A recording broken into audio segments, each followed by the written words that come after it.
Le restaurant Asian World propose un buffet à volonté avec un large choix de produits, de l'entrée au dessert.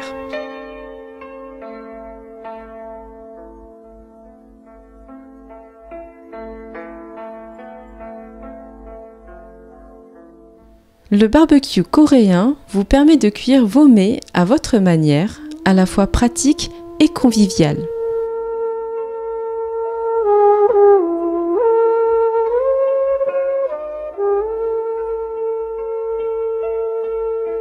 Le restaurant Asian World est situé route de Paris, à Lisieux.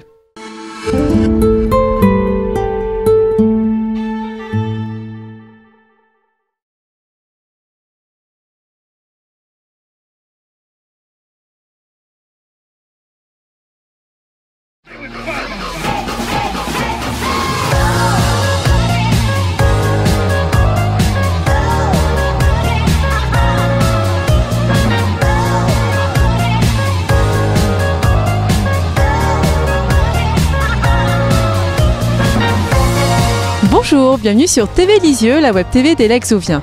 Cette semaine, nous allons à la découverte de l'espace numéro 7 du musée d'art et d'histoire. Fin de siècle, figures illustres. À cette occasion, nous aurons l'immense plaisir de recevoir un invité surprise. C'est parti! Bonjour Mathilde Leroux-Hénard. Bonjour. Alors nous voici dans l'espace numéro 7 du musée. On peut constater qu'il y a de nombreuses personnalités représentées ici. Est-ce que vous pouvez nous en dire davantage ? Bien sûr. Alors ici, nous sommes dans l'espace où nous avons 5 personnalités qui ont marqué de leur empreinte la vie de Lisieux à la fin du 19e siècle et au début du 20e siècle. Alors Lisieux est une ville culturelle, une ville également de garnison, mais c'est aussi une ville industrielle, c'est ce que nous avons vu précédemment. Et alors à Lisieux, il va y avoir donc des personnalités comme François Guizot, donc des personnalités politiques. Donc François Guizot, qui a été élu et réélu député Lisieux de 1830 à 1848 et qui va être à l'origine du musée des Beaux-Arts, entre autres, pour la ville de Lisieux. Ensuite, on a également Henri Chéron, qui a été un des hommes politiques de premier plan pour la Troisième République et qui va être à plusieurs reprises ministre d'État, mais qui va être avant tout maire de Lisieux, pour laquelle il va en tout cas permettre la construction d'un certain nombre d'établissements, et on voit notamment donc le collège Gambier en 1897. On a des personnalités qui sont un petit peu différentes et parfois mal connues, comme notamment Émile Ampry.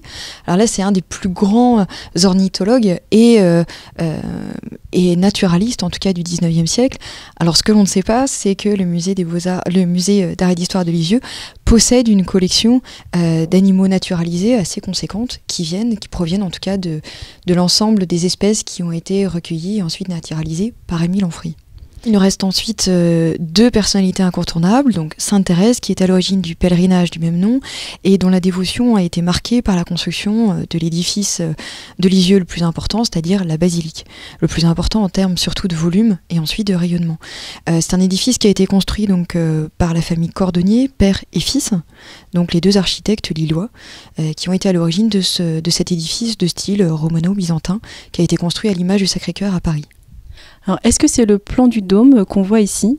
Oui, effectivement, en fait, c'est un plan de coupe, donc réalisé par l'architecte. D'ailleurs, on voit la signature, en tout cas, de Cordonnier, qui est tout en haut, à gauche.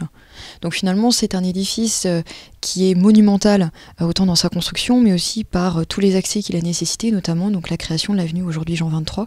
C'est une grande percée et dont on a aussi les photos juste à côté. Quel objet allez-vous nous présenter aujourd'hui ? Eh bien aujourd'hui, nous allons présenter la maquette de l'hélicoptère de Paul Cornu. Et cette maquette, en fait, a été réalisée par Monsieur Croquevieille, qui est ici, et qui va pouvoir nous en dire un petit peu plus sur cet objet.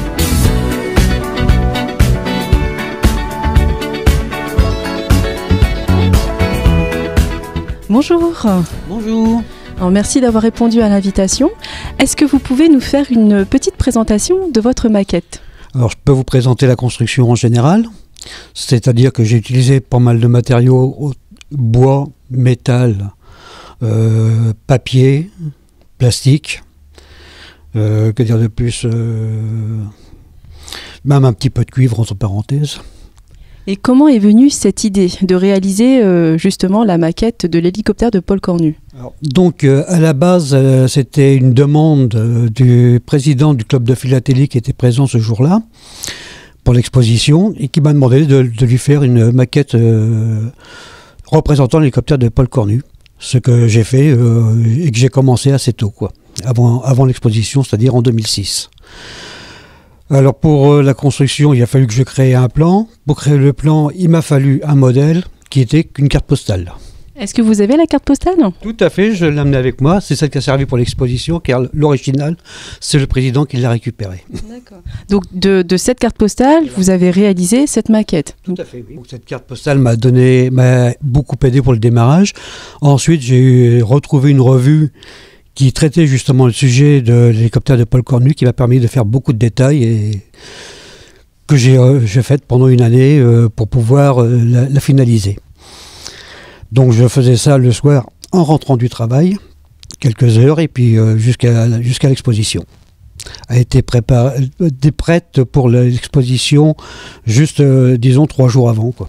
Oui, alors Monsieur Croquevieille, est-ce que vous pourriez nous dire, moi j'ai une petite question, c'est comment vous êtes passé d'une carte postale à ensuite un modèle réduit, quelle échelle vous avez prise, et alors du coup m'expliquer aussi la différence entre la maquette et le modèle réduit.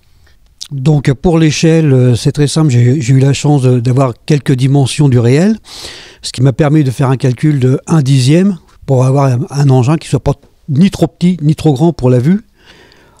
Bon, j'ai une passion dans ma vie qui est quand même l'aéromodélisme, donc ceci n'est qu'une maquette. Un modèle réduit vole en général avec un moteur thermique ou électrique maintenant, mais une maquette d'exposition est une maquette fixe, donc ne vole pas. Pour la construction, j'ai eu quelques déboires à installer les rayons. Les roues ont été réalisées avec du petit tuyau et une plaque de plastique pour maintenir tout l'ensemble. Le cadre principal de l'hélicoptère, qui est d'origine en métal soudé, moi je l'ai fait entièrement en bois, donc collage très long et fastidieux à faire. Et j'avais utilisé au départ des matériaux genre brochettes qui ne sont pas compatibles, pour une bonne raison, c'est que les brochettes sont elles-mêmes traitées avec des produits et la colle ne prend pas dessus, donc impossible à coller. Donc on met un point de colle, on attend 3 jours et c'est toujours pas collé. Donc dès qu'on réutilise, ça casse. Les moyaux ont été fabriqués entièrement à la main avec du bois et du métal, autrement le métal des rondelles, et que j'ai percé une par une pour pouvoir mettre les rayons sur tout l'ensemble. Le moteur qui se trouve juste en bas a été entièrement fabriqué en bois, pièce par pièce, pour que ça ressemble au moteur du réel. Alors, est-ce que vous êtes fier de retrouver votre maquette ici au musée d'art et d'histoire? Et est-ce que c'est un hommage à Paul Cornu? Tout à fait. Si j'étais pas fier, je l'aurais pas fait déjà pour commencer. Puis bon, Paul Cornu est quand même quelqu'un d'important chez nous. Donc représenter son hélicoptère, c'est vraiment quelque chose de très très très bien, quoi. Donc je me suis fait un grand plaisir et puis au moins ça sert à quelque chose. Parce qu'aujourd'hui on peut l'admirer ici. Tout à fait. Et les gens qui viennent la voir, je pense qu'ils doivent être très surpris par la taille et la précision. Alors, que verrons-nous la semaine prochaine? Eh bien, la semaine prochaine, nous allons découvrir 2 espaces, les espaces 8 et 9, et nous attarderons principalement sur la reconstruction, même si nous aurons vu préalablement les T-44 à Lisieux. Mais ça sera la semaine prochaine. J'espère que cette petite visite vous a plu. Merci et à bientôt sur la web TV d'Elexovien.